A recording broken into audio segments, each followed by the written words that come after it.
So today I was supposed to do a video call, group call inside my Creatopia community. So every week we're going to be hosting Christian and content calls. Today was supposed to be one of the Christian calls. I have my Bible right here, and no one showed up. That's okay because God's got me. So I'm gonna go flip to Hebrews chapter 10 verse 14. I'm gonna rant about that.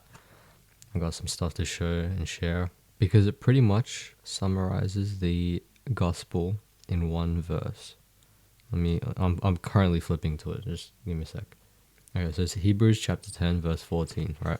Alright, I'm just gonna read it very slowly, one word by word. For by one offering he has perfected forever, keyword forever, them that are sanctified.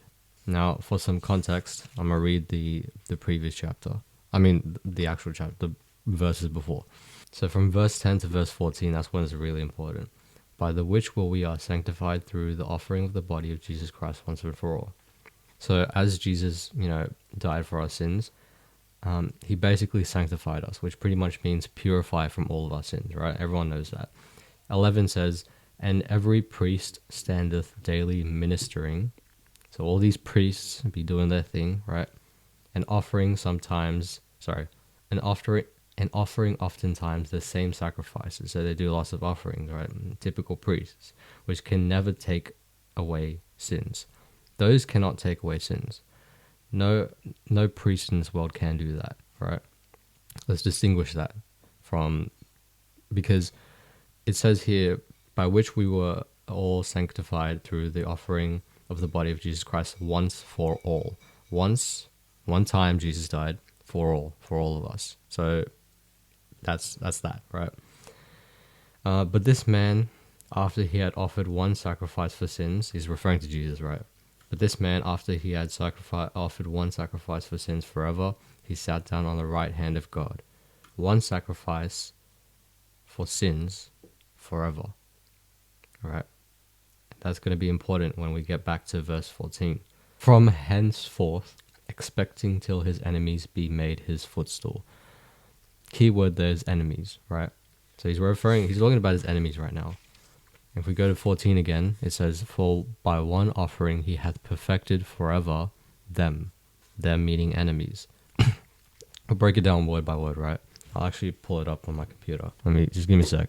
All right, here it is. He hath perfected forever. Perfected, that's the first important keyword. Forever, we'll count that as the second keyword. And them, that is the third keyword, right? So perfected pretty much means what we have become, or what his enemies have become. What has happened? No, I did not do that. It pretty much means like we are perfected after Jesus has died. Forever, that's past, present, future, and then them. And if we refer back to the previous verse, it says enemies, right? His enemies. That's what they're referring to. Now, if we go to those who found blah, blah, blah, he has perfectly expiated their sins. He has obtained the full pardon of all their sins and complete redemption. He has perfectly justified them from all things, and that forever. Which is like, it's actually more important than we think it is. This verse is crazy because for by one offering, his death pretty much means that past, present, and future sins have not only been forgiven, but the people who have committed them, this verse is pretty much saying they are perfected because it's referring to them, the enemies. The enemy is the sin. The enemy is, evil, right? And this verse is pretty much saying like one offering, Jesus' death is perfecting everyone. We're all born with sin, right? It's just a natural thing. We are born with sin. We can't do anything about it. It's a part of us. So I like to refer to it as a parasite that's in our body, and we can't really do anything about it. It's annoying. It's evil. It's all things evil, right? But the thing that sucks the most is that we cannot detach it from our body. We can't take it away. It'll always be a part of us as long as we are human, right? So For by one offering, when Jesus has died, he pretty much sanctified, purified their sin, complete redemption, full pardon of all their sins. He has perfectly justified them from all things, and that forever. And the crazy thing is forever. That's the key word, another one, right? And like thinking about it now, because I'm still trying to articulate this, man, how can you not love Jesus, dude?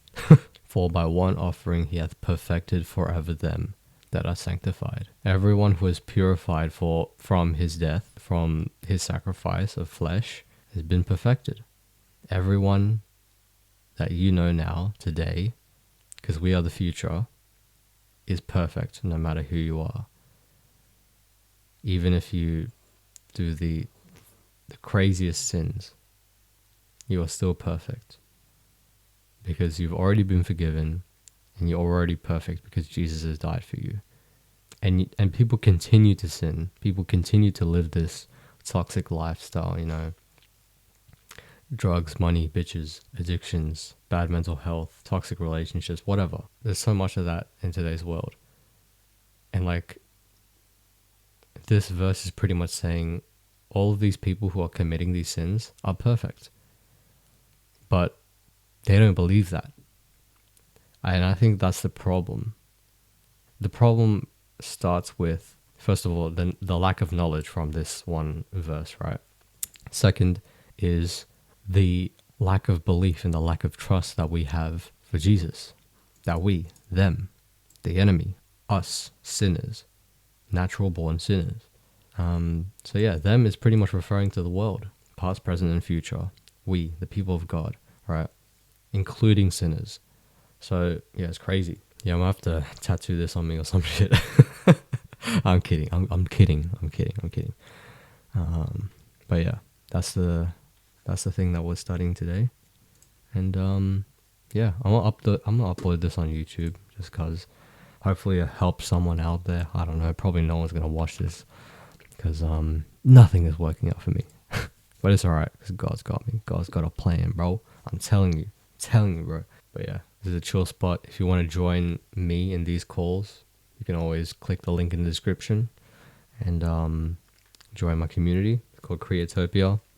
Learn about God, learn about the Bible, the gospel, learn about content creation, a lot about that, and find purpose through Christ.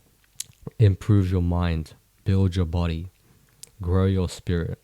All of that is through God. And yeah, God bless. See ya.